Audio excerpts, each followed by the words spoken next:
Dry brushing is one of my absolute favorite ways to create faux wood texture or really enhance the grain of the wood that is there. Dry brushing is super easy to do, and I'm going to show you how to get a faux barnboard effect on here.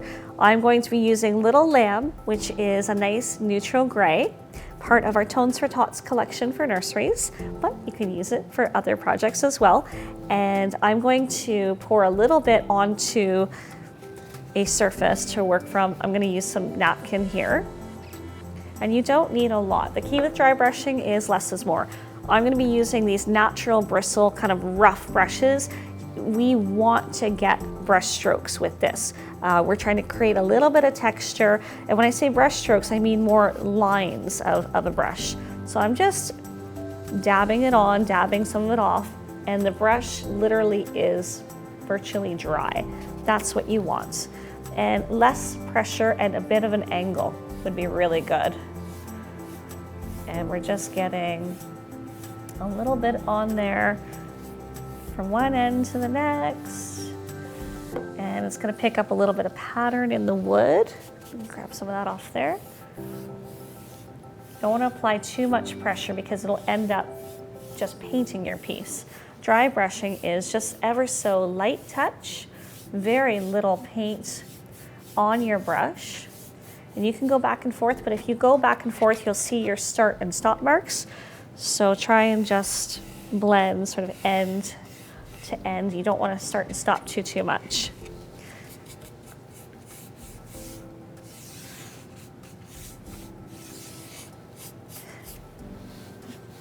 Now, anywhere there is wood grain, you will really see the dry brushing show up really nicely.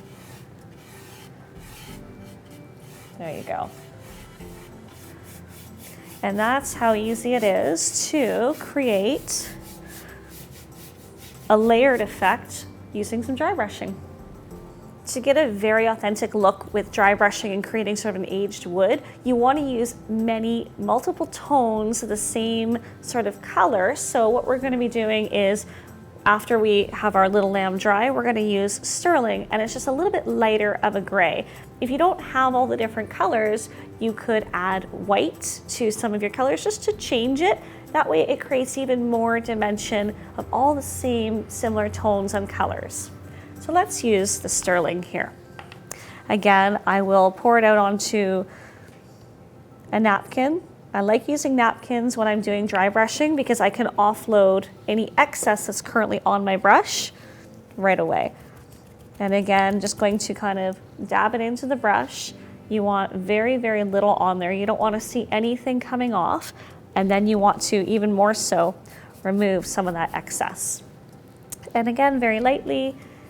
Now this should be a little bit lighter in tone than the current Little Lamb that's on there. And this is kind of just to highlight more areas. And again, it's giving more dimension because it's tone on tone,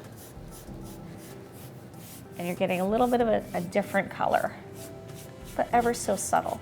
That's it. The subtle is a really great way of thinking of this sort of a technique. Driftwood is natural. It doesn't always look like it's been manufactured, so you just want to do just a little bit. There you go. Excellent. And once this is dry, I'm going to go ahead and stencil this and make it a beautiful sign in my home. Now that we are done our dry brushing, and it looks super authentic with a couple different, very similar tone on tone colors, I am going to accent it because I want to make this a sign, and I'm going to be using one of the funky junk stencils called Farmhouse. It's pretty fitting with the dry brushing distressed look that we've got going on here. I'm going to be using a Stylemaster brush, and I'm going to be stenciling the casement color over top here. The key to getting a perfect stencil is less is more. Just like we did the dry brushing, that's exactly what you want on your stencil brush. So I've taken this beautiful Stylemaster brush, which is not technically a stencil brush, but I have put a rubber band on it, which tightens the end. You want a nice firm end. And I'm going to take a little bit of paint, That's way too much on your brush. You don't ever want to see paint on your brush when you're stenciling.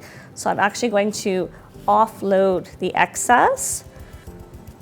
And again, less is more. The number one key to stenciling is less is more. You can dab. This is a dabbing technique. It's a really great technique to use when you have a surface that is very textured. This is actually a very smooth surface, so there's another technique that you can use. Oh, there we go. A little tip for you, put some tape down so that it holds your stencil in place so it doesn't move. So you can also swirl, and again, you want to offload lots of paint off your brush. You shouldn't really see much paint because the more paint you have on there, the more chances of it going underneath the stencil. These stencils are made by Margaritaville Studio, and these are wonderful because they're very thick mil. So they're a 10 mil thickness, which most on the market are about 7 mil. That actually makes a really big difference when you're stenciling with it, because the thicker it is, it means it's heavier, which means it's not going to move around on you as much. However, a little tip, you may want to add some tape, really light tack tape, just so that it stays in place, so that if you are moving about or applying a little too much pressure, you don't want the stencil to move. Stenciling is probably the easiest, most amazing transformation that you can do, and you'll shock yourself because a lot of people often say, oh gosh, stenciling is too intimidating for me. I'm gonna mess it up. It's gonna bleed through and under, and it's just not gonna turn out great. I love, whenever I do demos, having people come and try for the first time and they end up with an absolutely perfect stencil. The keys are less on your brush and swirling or dabbing. That's it. So this is almost done, and we are going to do the grand reveal. Now the farmhouse stencil is one of my favorites right now. It's from our Funky Junk collection. We'll set that aside, and we'll just lift the stencil straight up and off. That's what you want to do. Straight up and off. Set that down. Now, a lot of people often say, do you wash your stencils? How do you clean them? For myself, I don't typically wash them if I've just used paint on them. If I've used something like an embossing paste or a fresco, I'll usually give them a scrub. So what I'll do is I'll soak them in some water. I'll use some brush cleaner, brush soap that you have, and then the back of a scrubby, a green scrubby that you do dishes with, very gently to clean that off. Otherwise, if it's just paint, you don't really need to worry about it.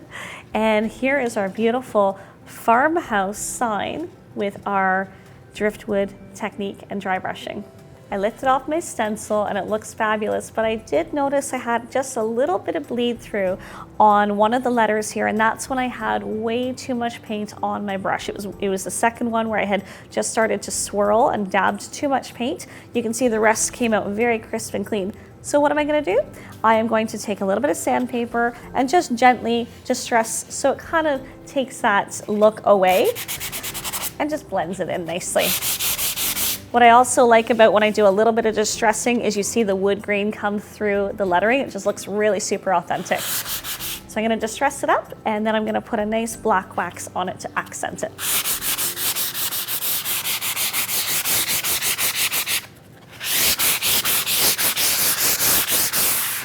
And that is the extent of the distressing that you need to do if you want to.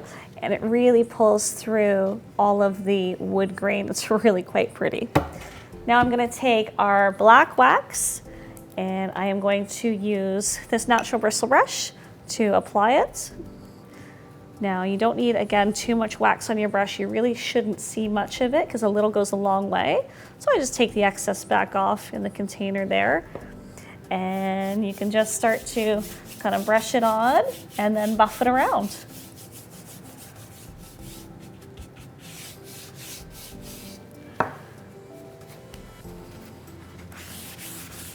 And just buff off the excess wax. And here is our beautiful driftwood sign complete with black wax.